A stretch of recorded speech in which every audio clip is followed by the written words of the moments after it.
Bonjour à tous, si vous êtes nouveau sur ma chaîne YouTube, merci de vous abonner pour ne rater aucune des vidéos que je mets en ligne chaque semaine, sinon 2 fois par semaine. Et aujourd'hui, c'est la suite de la vidéo sur la réussite scolaire des enfants, en particulier des examens scolaires. Alors pour tous ceux qui n'ont pas regardé la vidéo, je la mets en haut ici pour que vous puissiez la regarder. Vous allez y trouver voilà, les premiers éléments basiques pour la réussite scolaire de vos enfants. Aujourd'hui, c'est la suite et donc sans plus tarder, je vais donner voilà, les secrets suivants. Je vais donner 4 ou 5 secrets encore. Comme je l'ai dit, je vais faire ces vidéos-là en série. Alors, j'étais sur le 5e secret dans la vidéo précédente, donc le 6e secret. Pour que votre enfant puisse réussir ses examens scolaires et en amont passer d'une classe à une autre, c'est après tout ce que j'ai cité dans la première vidéo, c'est bien évidemment de vérifier que votre enfant, qu'il soit dans une classe au primaire ou bien au collège, prend bien les cours. Parce que imaginez-vous, si l'enfant ne prend pas les cours, il ne pourra pas les apprendre, il ne pourra donc pas faire des interrogations ou bien des devoirs.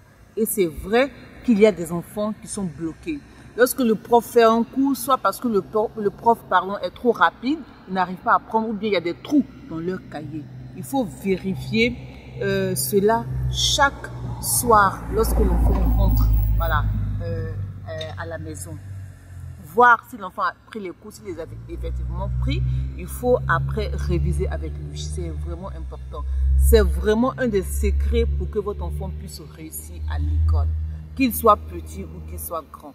S'il ne les a pas pris, il faut trouver une solution avec le professeur, avec le maître, pour que l'enfant puisse véritablement se mettre à jour avec un camarade ou bien à l'école, dans les cahiers de tests. Aujourd'hui, il y a des cahiers de tests, il y a les différents cours pour que l'enfant puisse se mettre à jour. C'est vraiment très, très, très important de faire comme ça.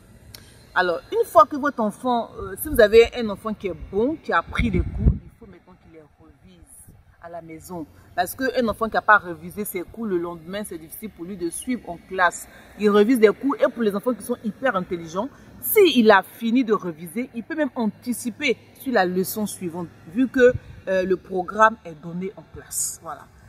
Quand vous agissez comme ça avec votre enfant, c'est sûr que le lendemain, il est même pressé d'aller à l'école parce qu'il veut s'exprimer, étant donné qu'il a appris ses cours, qu'il est confiant, il est sûr de lui. Voilà. Ça, c'était le 6e secret.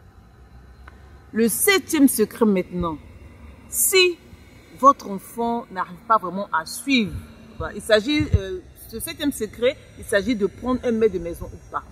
Si votre enfant arrive à suivre normalement les cours, qu'il les revise, qu'il fait ses devoirs, il fait ses exercices, franchement, vous n'avez pas besoin d'un maître de maison.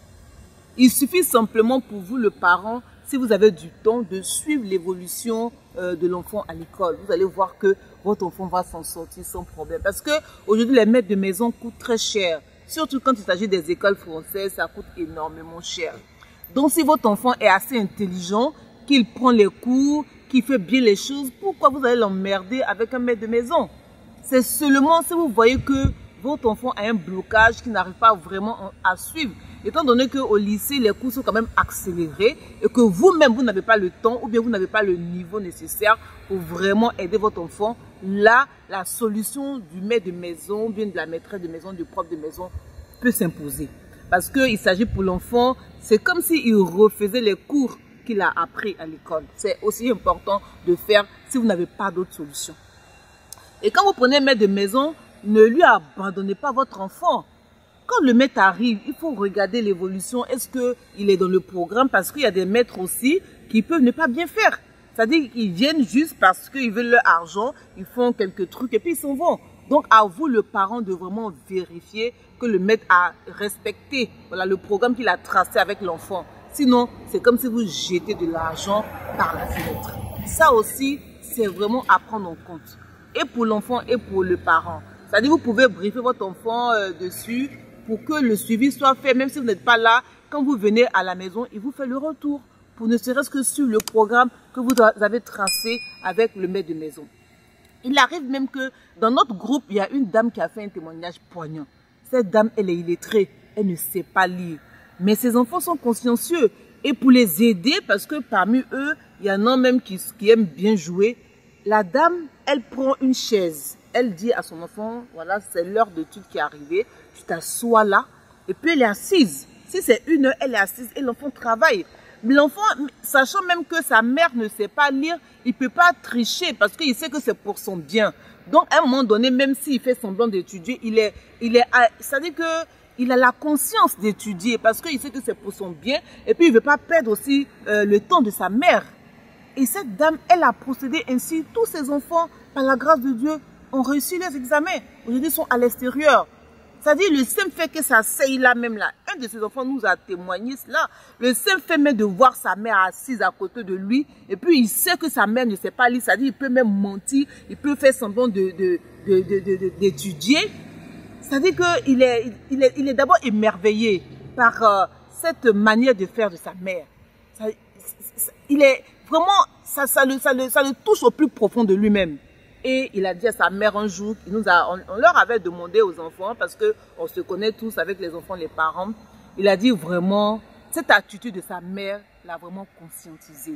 Parce que c'était parmi ses enfants celui qui n'aimait pas trop travailler, il aimait s'amuser et tout ça. Il dit que c'est à partir de là, quand sa mère a fait ça 5 ou bien 10 fois, il a pris conscience, il a dit à sa mère, c'est pas la peine, maman, tu peux aller travailler, faire autre chose, moi je vais m'occuper de mes études. Vous voyez comment l'attitude des parents peut influer sur les enfants.